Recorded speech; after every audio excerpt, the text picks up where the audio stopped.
weather outside is not that cold, and if you take my hand, I'll walk with you to Georgia.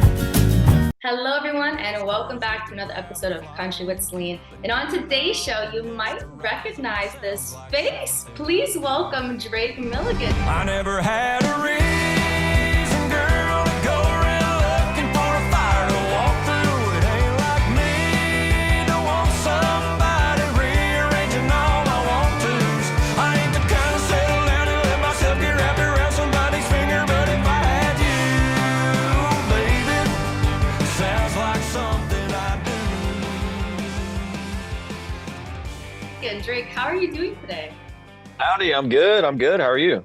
I'm doing well, thanks for asking. Okay, so you're heading out on your first Canadian tour. You're starting in Regina, going to Saskatchewan, Edmonton, and Calgary this December. It starts December 5th. So how are you feeling for that? Feeling great. I'm so excited. It's a part of Canada I've never been to, so I'm really excited to meet some new people. And I heard they love country music out there, so I'm looking forward just a little bit. So I'm looking forward to some good crowds and meeting some new people. Oh no, we love to party up here. And I'm sure you got a taste of that because you performed at the CCMAs with the Rec Laws, your honky tonk Absolutely. out song. So how was that? I mean, you got your first taste of Canadian country fans right there. Well, what a fun night that was at the CCMAs. We were first up, or I was first up with the Rec Laws, and I had the best spot of the night because I got to do the first song, sing with them, and then just like hang out and watch them host that night and have fun. So what a great night.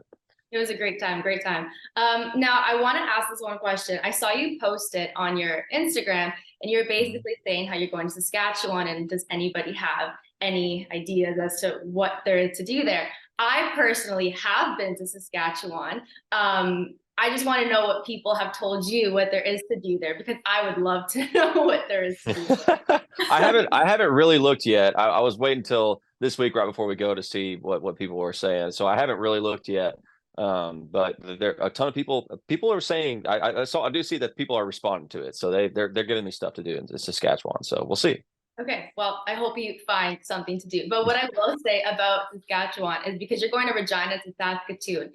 I've driven that. It is flat as heck. So be prepared for that, because there's a saying that if your dog runs away, like you'll see him, like you'll never get lost. Like he will never get lost because it's so flat, and it is so true. Well, hey, I'm from Texas, so that sounds like home to me. So I'll be right at home. Perfect. And now for your Canadian tour, are you having any special guests come out? Well, there's nothing set in stone yet, but maybe. I mean, you never know. Never know. I mean, the Rec Laws are Canadian, and I mean, if they're in Nashville, it won't be hard for them to just fly back up across the border. Exactly. We'll see. Well, after your Canadian tour, you're still traveling. You are doing this whole tour and going to Europe as well for the Country to Country Festival. How are you prepping for this? Because you don't finish performing until July.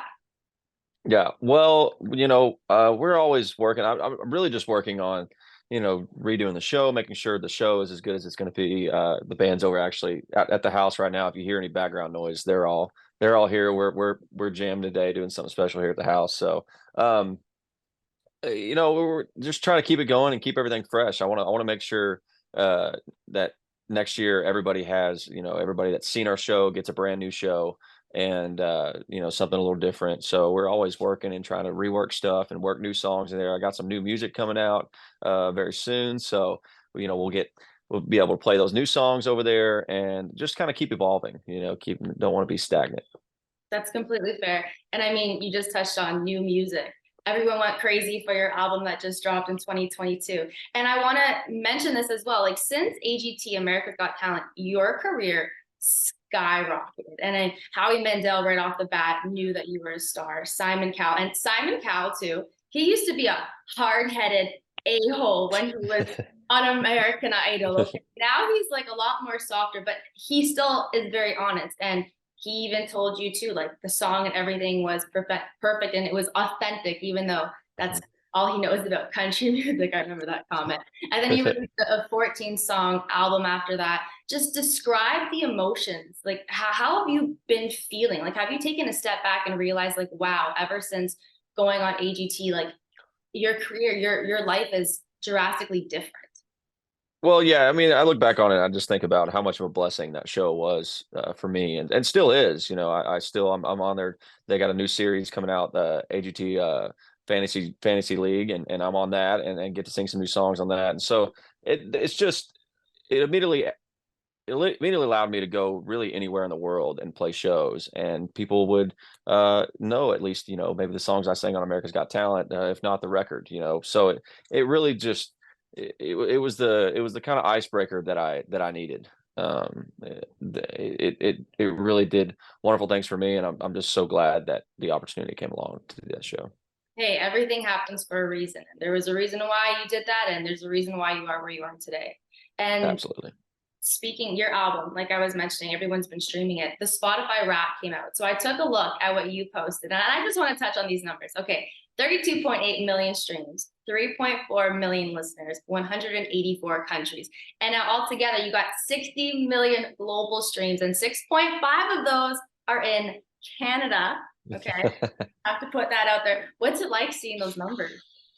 It's great. It's great. And I haven't looked at, you know, because I had music out, you know, prior, you know, I had an EP out, you know, last year or back in 2021.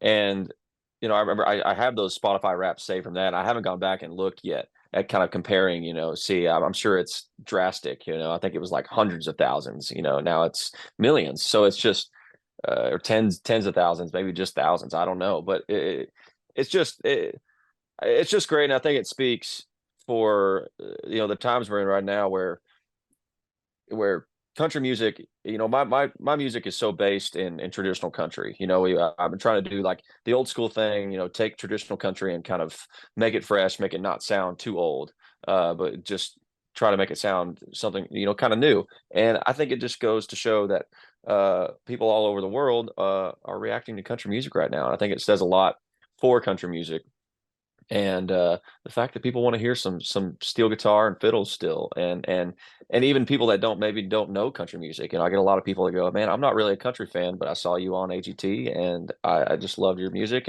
and went to the record and just loved it. So I think it goes to show that country music is making a comeback. Or did it really ever leave? I don't know.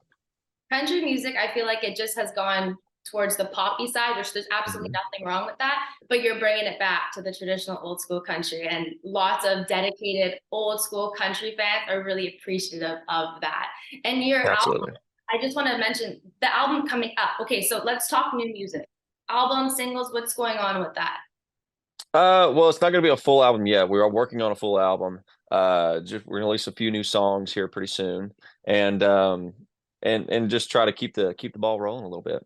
Okay, awesome. Love to hear that. Love to hear that. And now I really want to mention this as well. Okay, so the resemblance to Elvis Presley is obviously very obvious. The voice, very obvious. So how did you grow up listening to Elvis? I was watching the AGT video, and you were mentioning how you saw an Elvis impersonator, and that's where it kind of started. But did you Mhm. ever listen to Elvis before that? Before that, not really. I mean, I grew up on listening to really just country music. A lot of my parents' music, which was really, you know, George Jones, Merle Haggard, from Texas, so a lot of George Strait, a lot of Alan Jackson, um, and so that was kind of my first love was those really solid country songs. And then once I saw that Elvis impersonator, and I would always hear Blue Christmas come on during Christmas time, you know, come on the radio, and I always loved that song, but I never knew who sang it, right? I just knew I loved that song, and then once I started really diving into Elvis, I mean, everything kind of just changed for me. It was the first time I thought, man, this is something, you know. It's not just about songs and singing. It's, you know, here's a guy that's really entertaining and really connecting to people, and it made me want to do that. How about what's your favorite Elvis Presley song? My favorite Elvis songs. There's a song from the early '60s called "There's Always Me," and I love the song. It's really kind of a country song, but his voice is just so powerful in it, and I just love that song. No, I gotta listen to that one. I listened to lots of Elvis, but I don't think I've heard that one before. So I gotta go back and find it, and I'll let you know what I think about it. Got to check it out. I will, for sure. And Christmas is coming up. What are you most excited for Christmas? Uh, I'm excited about going home for a little bit. You know, having a little time off. You know, this year's been just wonderful and a blessing to be out on the road. But we played a lot of dates this year and a lot of traveling, and it's kind of been just a whirlwind. So I'm really looking forward to getting some time off. Going to go back home, spend some time with my family, and just kind of reflect on the year we've had. Awesome. Yeah, well, it's so nice to go back home. Like me, I live abroad. So to go back home for Christmas, it's gonna feel so nice to see family again, friends, and snow. I don't think you'll see snow where you're going, but where I'm We're not going to see any snow in Texas. going, Maybe it'll be a Christmas miracle if we do. hey, that would be lovely. But yeah, no, snow is fun for one day, and then that is it. That is it. But thank you so much, Drake, for joining me today on Country with Celine. I'm excited to see all the posts, all the pictures from your Canadian tour. You're going to have a blast because, like I said, Canadian music fans know how to party, and the rec laws can vouch for that because they've put on a lot of shows and they know how we party. And I can't wait to see everything else that you accomplish. I mean, you're already off to a fantastic start. So 2024, can't wait to see it all. Absolutely. Well, thank you so much. Thanks for having me, and we're really looking forward to coming up there and seeing y'all.